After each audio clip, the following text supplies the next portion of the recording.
Hello, I'm in a 2005 Ford Explorer and today we're going to open the trunk. So first you're going to make sure everything is unlocked on your car all the way. We'll go to the back now. And then there should be a lever here to pull and lift. That's what this locking mechanism looks like. That's what this was hooked onto. So make sure there's no debris caught in here, anything bent or loose. If you have to, you can go from the inside, and this will open it up for you too. And yeah, and that's what the lever looks like here.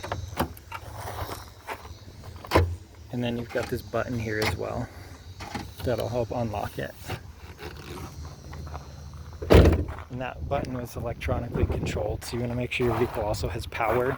So if your car's completely dead, you might have issues as well. Otherwise, I hope this was helpful. Hope you have a wonderful day.